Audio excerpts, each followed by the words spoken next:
दोस्तों, चाहे मर जाना, लेकिन चैत्र नवरात्रि के 9 दिनों में यह 5 काम भूल से भी मत करना, वरना माता रानी क्रोधित हो जाएगी।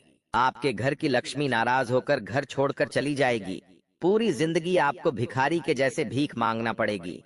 अकाल मृत्यु, कर्ज, कंगाली, भुखमरी आपको सहना पड़ेगी, क्योंकि दोस्तों यह चैत्र नवरात्र पूरे 1200 सालों बाद अपने साथ महासंयोग लेकर आई है।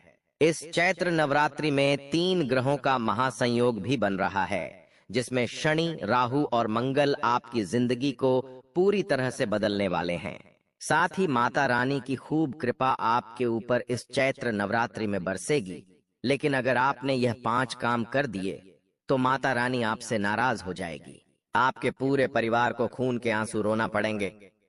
देखिए दोस्तों, हर कोई चाहता है कि इस नवरात्रि में माता रानी उसके घर पधारे, उसके और उसके पूरे परिवार के ऊपर अपनी कृपा बरसाए। माता रानी उसके ऊपर प्रसन्न हो, धन दौलत खुशियां माता रानी उसे दे, जिसके लिए आप लोग कई सारे उपाय करेंगे। कई लोग व्रत रखेंगे, कई लोग चप्पल छोड़ देंगे, कई लोग अखंड ज्योत जलाएंगे। लेकिन अगर आपने यह 5 काम कर दिए तो आपकी सारी मेहनत पर पानी फिर जाएगा। माता रानी खुश होने के बजाय आपसे नाराज हो जाएगी और आपके पूरे परिवार पर दुखों का पहाड़ टूट पड़ेगा। तो आखिर इस नवरात्रि में आपको क्या करना चाहिए और क्या नहीं, इस वीडियो में सारी जानकारी देने वाला हूं। दोस्तों, जैसा कि मैंने बताया, यह नवरात्रि पूरे 1200 सालों बाद अपने साथ महासंयोग लेकर आई है। ऐसे में आप लोगों को बहुत सारी सावधानी भी रखना पड़ेगी, और अगर मेरे द्वारा बताए हुए खास अचूक उपाय कर दिए तो माता रानी की ऐसी कृपा रहेगी कि धन दौलत, बंगला, गाड़ी, घर, परिवार का सुख, सांसारिक सुख, सब कुछ आपको मिलेगा। वीडियो बहुत ज्यादा महत्वपूर्ण होने वाली है। दोस्तों, आप सभी जानते हैं कि यह चैत्र नवरात्रि 30 मार्च से शुरू होगी और 7 मार्च को समाप्त होगी। इन 9 दिनों में माता रानी के 9 अलग अलग स्वरूपों की पूजा की जाती है। देखिए दोस्तों, माता रानी को अगर प्रसन्न करना है तो आज की इस वीडियो को शुरुआत से लेकर आखिरी तक अवश्य देखिएगा। देखिए, अगर आप सच्चे मन माता रानी की पूजा करेंगे तो माता रानी आपके घर में सुख शांति लेकर आएगी, आपको हर प्रकार की समृद्धि देगी। लेकिन वही माता रानी दोस्तों कई नियमों का पालन करवाती है। अगर आपने नियम नहीं पाले और गलतियां करी तो फिर आपके घर में माता रानी कभी नहीं पधारेगी। माता रानी आपके घर के दरवाजे से ही वापस लौटकर चली जाएगी। इसलिए आपको गलतियां बिल्कुल भी नहीं करना है। मुझे पता है दोस्तों, आप अनजाने में यह काम हमेशा करेंगे ही करेंगे। आप जाने अनजाने में यह गलतियां कर ही देते हैं दोस्तों, और उससे माता रानी नाराज हो जाती है और फिर आपकी जिंदगी में परेशानियां पर परेशानियां आती रहती है। मुसीबतों का आपको सामना करना पड़ता है। लेकिन आपको मैं बता दूं कि चाहे जानबूझकर करो या अनजाने में करो, गलतियां तो गलतियां होती है। दोस्तों, आगे बढ़े उससे पहले वीडियो को लाइक जरूर कर दीजिए। बहुत बहुत महत्वपूर्ण वीडियो लाया हूं आपके लिए। इस चैत्र नवरात्रि से जुड़ी हुई तो कृपया करके इस वीडियो को लाइक कर दीजिए और नीचे कमेंट बॉक्स में 3 बार जय तप जाइए। माँ दुर्गा जय, माँ दुर्गा जय, माँ दुर्गा अवश्य लिखिएगा। माता रानी आपके घर में धन दौलत लेकर, सुख शांति लेकर पधारेगी। देखिए दोस्तों, हम नवरात्रि में बहुत सारे उपाय करते हैं। माता रानी को प्रसन्न करने के लिए तरह तरह के हथकंडे अपनाते हैं, घर में साफ सफाई करते हैं। माता रानी की कई सारे लोग चौकी लगाते हैं, कई सारे लोग पूजा पाठ करते हैं, कई लोग व्रत रखते हैं। लेकिन दोस्तों, अनजाने में भी हम कुछ गलतियां कर जाते हैं। वो गलतियां क्या होती है, आज इस वीडियो में सारी जानकारी दूंगा, ध्यान से सुनिएगा। मेरे द्वारा बताई गई हर बात को सबसे पहली चीज दोस्तों, इस पूरी नवरात्रि में आपको भूलकर भी अपने घर में लड़ाई झगड़ा नहीं करना है। दोस्तों, हम लोगों की आदत होती है कि शुरुआत 1-2 दिन तो ध्यान रख लिया, लेकिन अक्सर दोस्तों हम अपने घर में किसी को भी डांट देते हैं, फटकार देते हैं।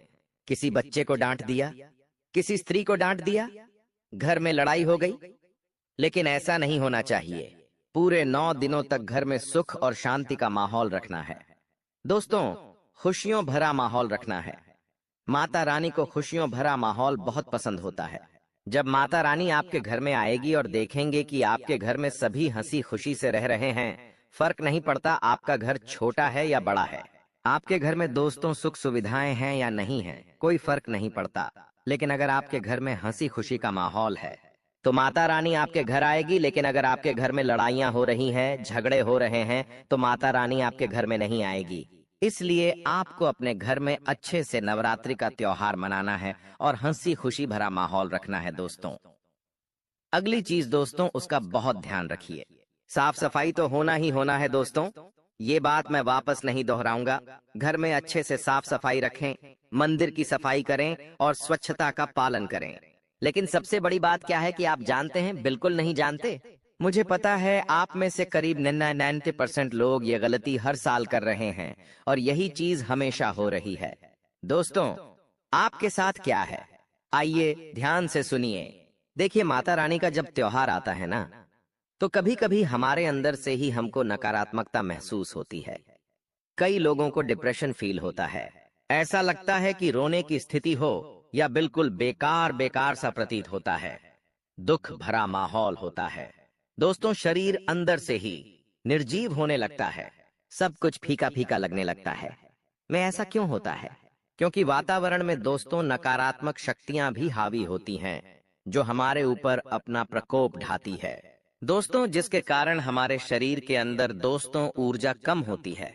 हम बहुत बुरा महसूस करते हैं क्योंकि बुरी शक्तियां का हमारे ऊपर डेरा होता है। ऐसे में फिर हम गलतियां कर जाते हैं दोस्तों। लेकिन एक बार का ध्यान रखिए, जितना हो सके खुशी से रहे। अगर ऐसा प्रतीत होता है तो मंदिर चले जाइए, आपको बहुत अच्छा लगेगा। ऐसे नवरात्रि में दोस्तों, ना ही आपको संभोग करना है, ना ही मदिरा पान करना है। दोस्तों, अगर आपने ये गलत कार्य किए तो माता रानी आपसे बहुत नाराज होगी। दोस्तों, पूरे 9 दिनों तक ब्रह्मचर्य का पालन करिएगा। ये बातें बताने की नहीं है दोस्त, तो आप सभी जानते हैं इन छोटी मोटी बातों को, लेकिन मैं वहां मुख्य बातें बताने आया हूं जो आप अक्सर गलतियां करते ही करते हैं। इन 9 दिनों में अगर आपके घर के द्वार पर कोई भिखारी आता है या कोई छोटी बच्ची आती है जो कुछ मांग रही होती है, तो उसे मना मत करिएगा। यथाशक्ति जितनी आपकी श्रद्धा है, RS10 या कोई खाने की वस्तु या जो भी हो, आपको उस गरीब व्यक्ति को या उस छोटी बच्ची को अवश्य देना है। मना नहीं करना है, उसे घर से खाली नहीं जाने देना है। बस इस बात का ध्यान रखिए, क्योंकि माता रानी किसी भी रूप में आपके घर पर दोस्त को पधार सकती है।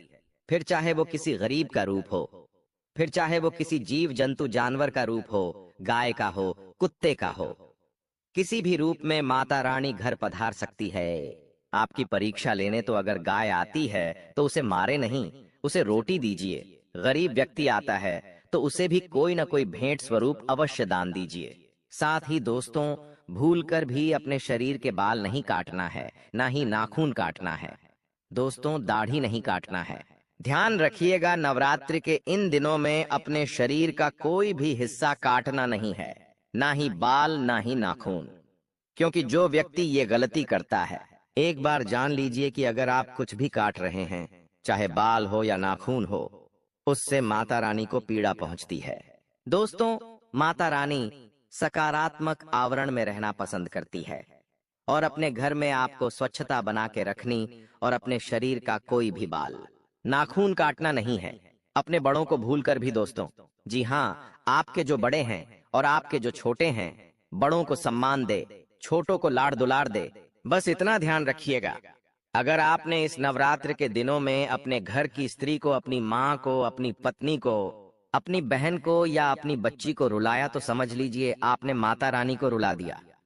आपने माता रानी का अपमान कर दिया, क्योंकि माना जाता है कि चैत्र नवरात्रि में स्त्रियों के अंदर ही माता रानी का रूप होता है दोस्तों। और अगर आप अपने घर के स्त्री का अपमान करेंगे तो समझ लेना अपने माता रानी का ही अपमान कर दिया है।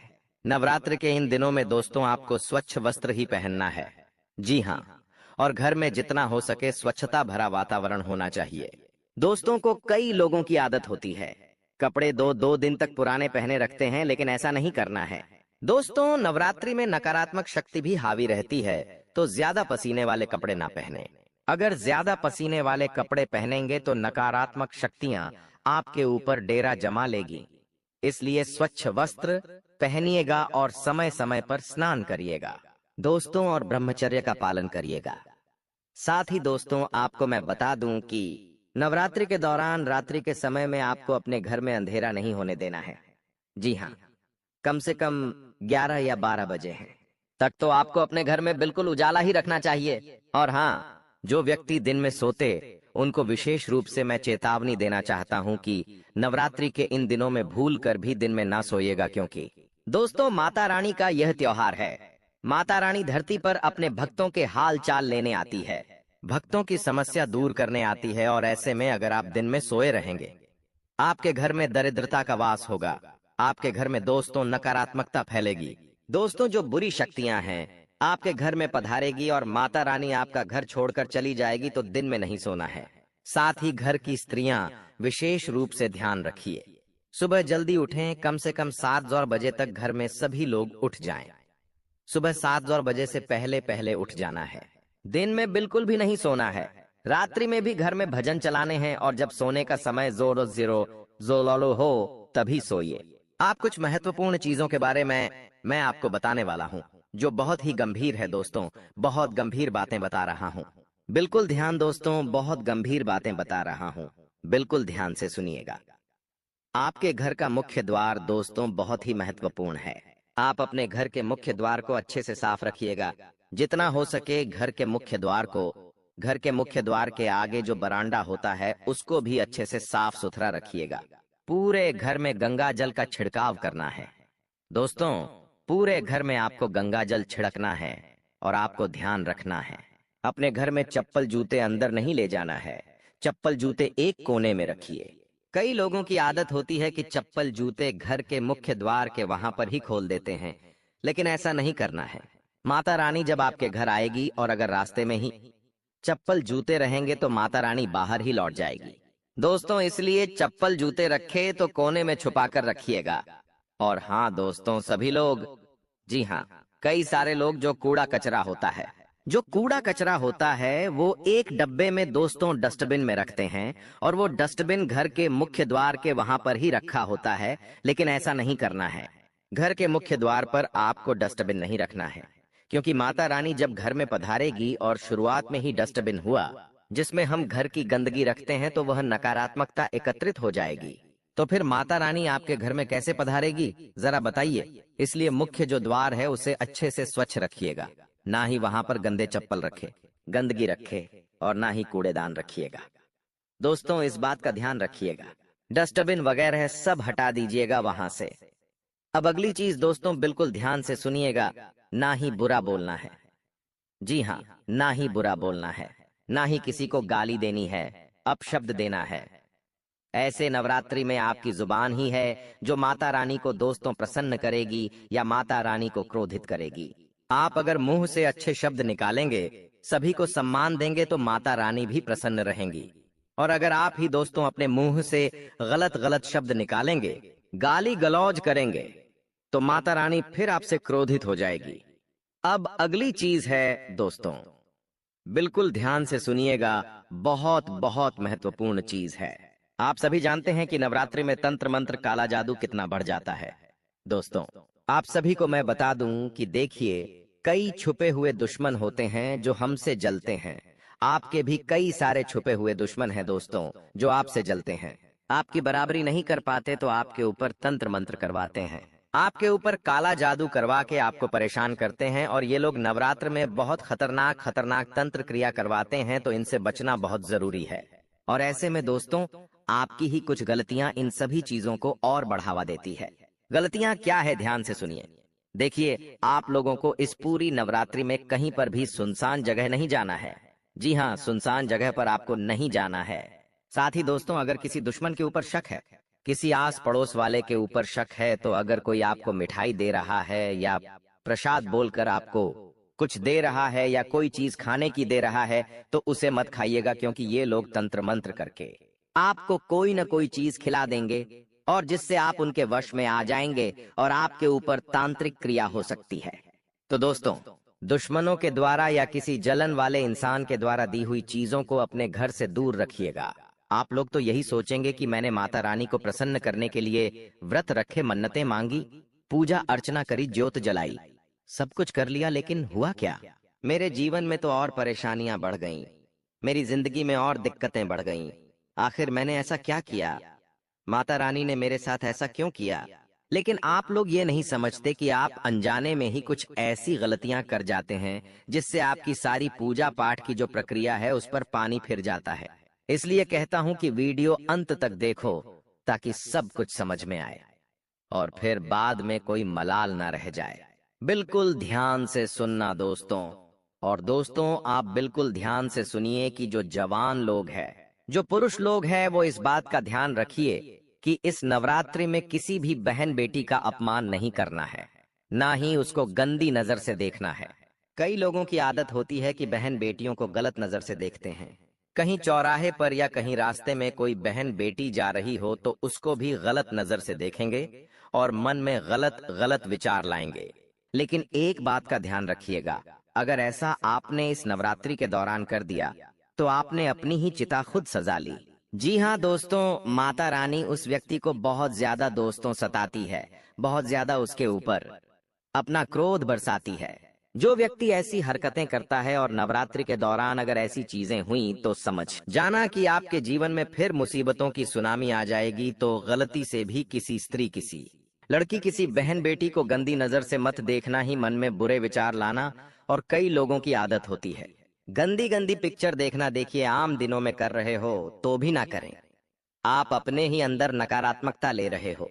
लेकिन अगर नकारात्मकता आप इस नवरात्रि के दौरान लोगे, इस नवरात्रि के दौरान आप ये गंदी गंदी चीजें देखेंगे तो फिर दोस्तों समझ जाना कि माता रानी आपके ऊपर इतना ज्यादा क्रोध बरसाएगी कि आप दोस्तों कहीं के नहीं बचेंगे।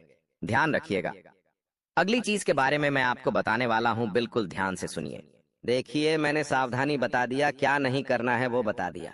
अब क्या करना है जिससे माता रानी आपके घर पधारे, माता रानी आपके ऊपर कृपा बरसाए, माता रानी आपसे प्रसन्न हो जाए, आपको अपनी पूजा का फल मिले। क्या करना है वो चीज मैं आपको बताता हूँ, बिल्कुल ध्यान से सुनिएगा। बहुत महत्वपूर्ण जानकारी है। देखिए हर कोई पूजा पाठ करता है, व्रत करता है, तरह तरह के उपाय करता है, लेकिन वो नहीं जानता कि कुछ ऐसी चीजें हैं जो बहुत ही आसान है। अगर कर ली तो माता रानी खुद प्रसन्न रहेंगी। क्या करना है ध्यान से सुनिए। सबसे पहली चीज है कन्याओं को भोजन करवाना। जी हाँ, अगर आप कन्याओं को भोजन करवाते हैं तो दोस्त तो यूं समझ लीजिए आप माता यूरानी को भोजन करवा रहे हैं।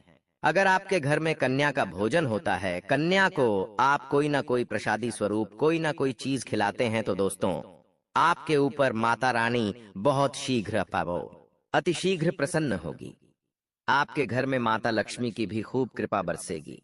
तो इस नवरात्रि में दोस्तों, इस क्षेत्र नवरात्रि में आपको अपने घर में कन्याओं को भोजन अवश्य करवाना चाहिए। दोस्तों कन्याओं को कोई ना कोई भेंट स्वरूप चीज अवश्य दीजिएगा, जैसे कि कोई भी दोस्तों जो ऐसी चीज उनके काम आए। या तो आप श्रृंगार का सामान दे सकते हैं उनको, आप कंधा दे सकते हैं, या आप उनको छोटी बनाने का, बाल में डालने का तेल दे सकते हैं। दोस्तों कोई ना कोई ऐसी चीज जो उनके काम आए, दोस्तों जो उनके दैनिक जीवन में काम आए, ऐसी चीज उनको दीजिएगा। साथ ही भेंट स्वरूप आप उनको कोई भी अवश्य खाने की वस्तु, मिठाई अवश्य दीजिएगा। दोस्तों ये उपाय आपने कर लिया तो समझ लेना माता रानी की असीम कृपा आपके ऊपर बरसेगी। अगली चीज है दोस्तों, इस नवरात्रि में आपको कुत्ते को भी कोई ना कोई चीज अवश्य खिलानी है।